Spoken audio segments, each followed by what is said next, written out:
there's some confusion for some people when you hear the word psychological and we're in the behavior field, like, why are we even talking about that? Well, I just like to demystify it and just think about it like behaviors, right? We really want to be good observers of our behaviors. Behaviors that lead you towards the things and the people that you value. Behaviors that lead you away from the things and people that you value.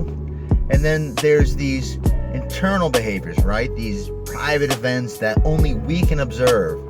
And those behaviors, these internal behaviors, these private events, have an impact on your external behaviors, the things that other people can see. So when you feel away, if you're feeling anxiety, having some sort of state of arousal, are you using it to motivate you towards behave in ways that are going to help you be successful? For example, in the fight game, are you using it to drive you to the gym? Are you using it to make sure you eat the cleanest food?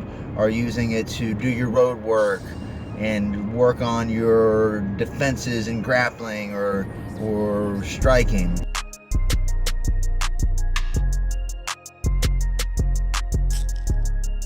Hi, I'm Michelle Zube. I'm a Board Certified Behavior Analyst with Brett DiNovi Associates. Anxiety is something that plagues millions of Americans each and every day.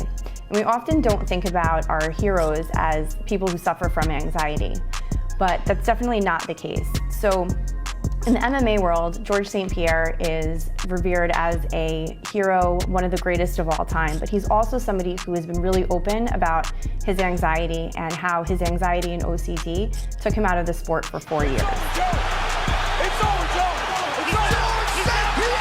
Firas Zahabi, who is Georges St-Pierre's coach, and he's also known as one of the best MMA coaches in the sport, he talks about the importance of talking to his fighters and how that really helps to bring down their anxiety and it helps them to work through the struggles that they may have. The talking part is very important.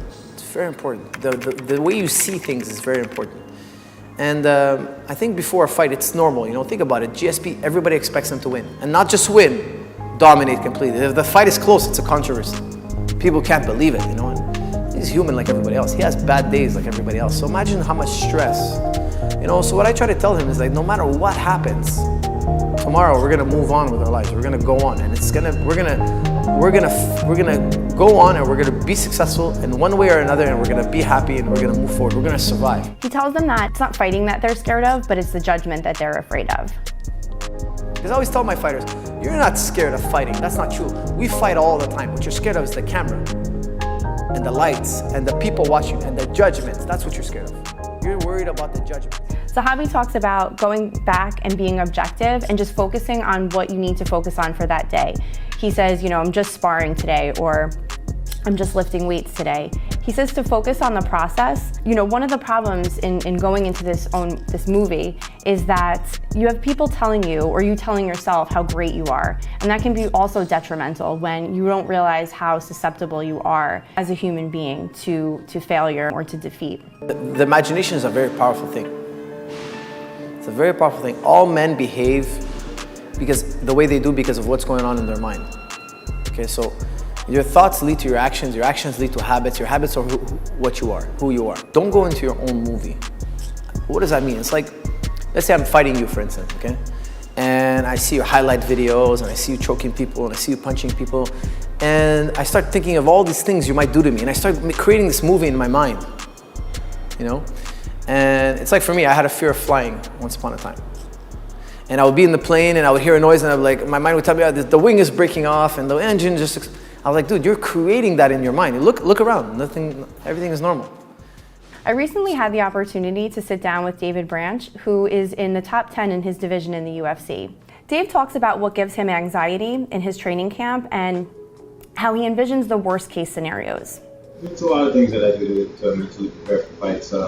First, I have to I need to see the worst case scenarios inside of the fight, and then I troubleshoot these things. Because these are the things that raise my anxiety the most. The unknown element is what I'm really afraid of. And not knowing how to deal with, what if this guy throws this many punches, or he takes me down to this position, etc.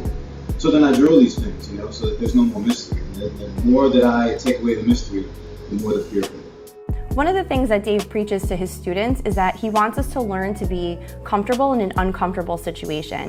And that's a skill that you can use on the mat, but it also translates to life. When I talked to Dave about whether or not he's ever been in a situation in a fight where he's become uncomfortable in an uncomfortable situation, he referenced his Luke Rockhold fight, which was a devastating loss for him just coming back to the UFC.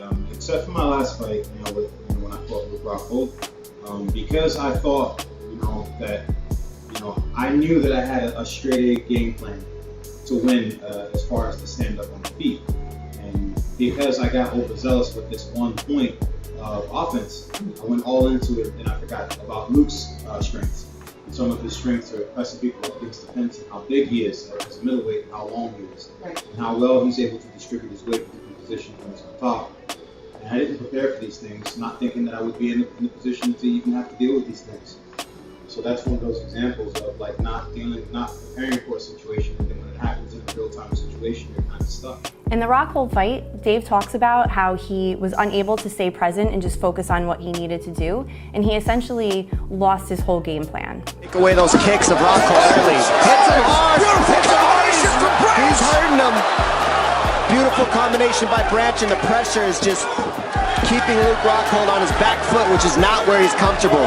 When I talked to Dave about his mental preparation for his upcoming fight, he said that he needs to stop being so hard on himself, and that the Rockhold fight really changed him. It made him realize that he's susceptible as a fighter and as a human being after a 6-year winning streak.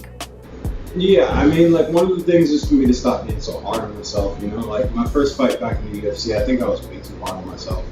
And I won. I beat the guy, shut the guy down, and I needed to take that and just be happy about it. And of course, knowing me, I want to go to the next most extreme. So I asked to fight the former champion, Rockhold. And after that loss, it really smoothed things out for me in my life and me as a person. And now I have to go back in there and I realize that I'm human and things can happen. And I'm susceptible to everything bad that any other fighter is susceptible to. And I have to prepare just the same. Dave also talked about having this mental switch that goes on and off, and his self-doubts as a fighter. Mental on switch or it's a mental off switch, you know what I mean? Like my mental doubts don't come from fighting itself. I don't think there's anybody else for me to fight that's like, okay, but what about this guy, There's a lot of crazy guys that I fought, a lot of hard cases out there. But my mental doubts are more so because I'm 36 now. And it's getting up out of the bed and training and doing all this different training and stuff like that. And sometimes I feel like I don't want to do it. And I have enough skills to be able to do just the bare minimum to be able to squeak through to training. And I tell myself that I need to do it the same way that I did it when I first laced up the gloves, and I need to continue to do it until I'm done. That's my motivation. Dave gave his thoughts on the ACT matrix, and he said that he finds this to be a utility for fighters in their training camp. And sometimes the hard things that you go through in life remind you of how hard you need to work to finish the line, And I think that everybody needs that as a reminder. And just a little bit of grit doesn't do anybody any better. I'm a huge fan of The Karate Kid. There's a ton of life lessons in it and a ton of great quotes. One of my favorite quotes has to do with fear. It's by Mr. Miyagi, and he says, "It's okay to lose to opponent, must not lose to fear." It's okay to lose to opponent, must not lose to fear. Yo, I'm afraid. I'm afraid of him, all right? And that's important because fear can be very debilitating. We talked about that in some of my other videos. But there's this term in ACT called verbal Aikido. It's very appropriate because Aikido has to do with redirecting somebody's energy, right? Not absorbing it. And verbal Aikido is very similar.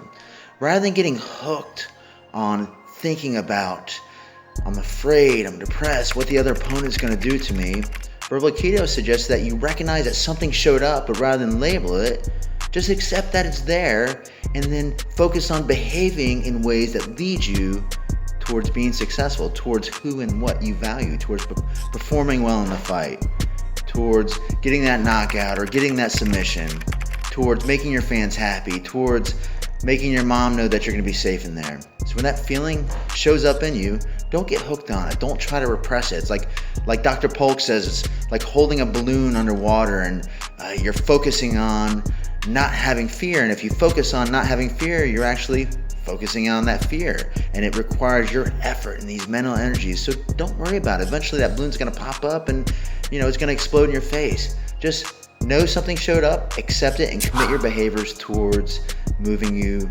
towards the things that you value. And in this case, the fight game, it's probably performing well.